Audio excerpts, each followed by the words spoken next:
Luzon, Visayas, Mindanao.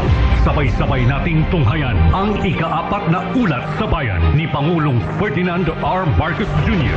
Mga pangakong tinupad, mga kasalukuyang proyekto at iba pang plano para sa bagong Pilipinas. SONA 2025 sa July 28 kasama ang buong pwersa ng Presidential Broadcast Service. Ang komprehensibong pagbabalita, pakinggan at panoorin live sa Radyo Pilipinas, Radyo Publiko 738 at sa lahat ng provincial stations. Official Radyo Pilipinas, Radyo Publiko Facebook page. Channel 3 sa ABS-CBN TV Plus. Channels 45 to 49 sa GMA Affordable. SONA 2025 sa Radyo Pilipinas, Radyo Publiko, special coverage. Time to celebrate kulturang Pinoy. Tradisyon, musika, sining, literatura at iba pa. Anything and everything fun and Filipino.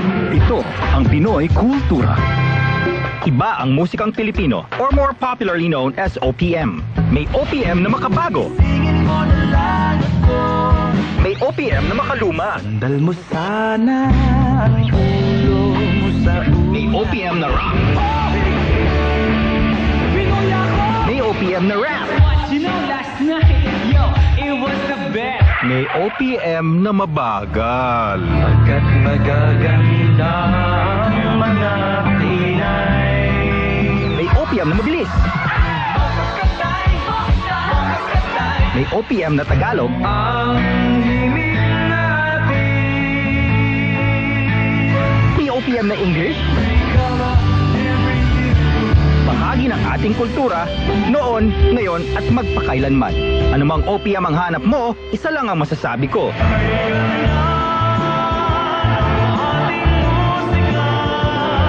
Yan ang Pinoy Kultura because our culture is cool.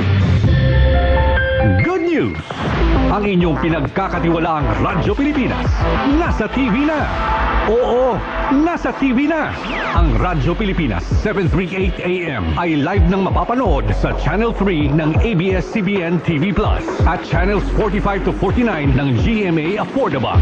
Kaya may access ka na sa balitang totoo anytime, anywhere. Sa radyo, sa social media at TV. Radyo Pilipinas 738 AM. Serving the Republic of the Philippines for more than 75 years. Ito po ang Presidential Broadcast Service. Ito ang Presidential Broadcast Service. Radyo Pilipinas. Radyo Publiko. Ng bagong Pilipinas para sa bagong Pilipino. Naghahatid ng mahahalagang balita at impormasyon na guugnay ng pamahalaan sa sambayanan. Tulay sa himpapawid ng serbisyo publiko.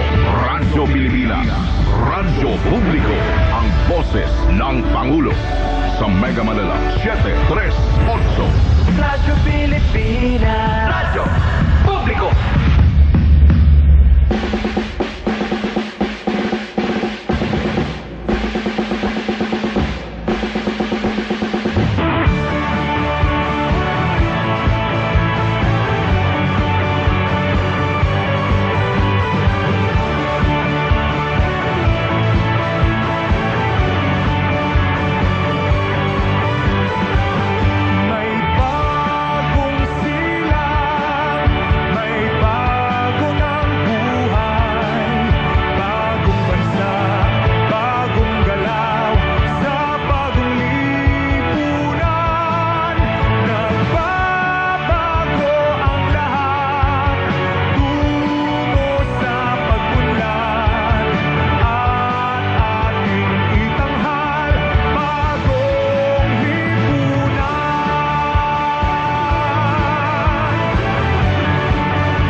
sa pagtatapos ng ating pagsasahimpapawid sa araw na ito. Ito ang Presidential Broadcast Service Radyo Pilipinas. Radyo Publiko 738. Ang aming studio ay nasa 4th floor ng Media Center Building, Visayas Avenue, Quezon City. Ang aming 50 kilowatt transmitter ay matatagpuan sa Marulas, Valenzuela City. Ang Radyo Pilipinas, Radyo Publiko ay pinangangasiwaan ng mga electronics and communication engineers at technicians. Pawang lisensyado ng National Telecommunications Commission. Rodentor Domingo, PECE 0001385. John Alvin Pelgone, ECE 0064790. Jo Marie Refarial, ECE 0070984. Rachel Joy Tinidan, ECT 0023775. Maria Teresa Segovia, ECT 0026682. At Marvin Toledana, ECT 0019489. Radyo Pilipinas, Radyo Publiko 738 kHz is now signing off.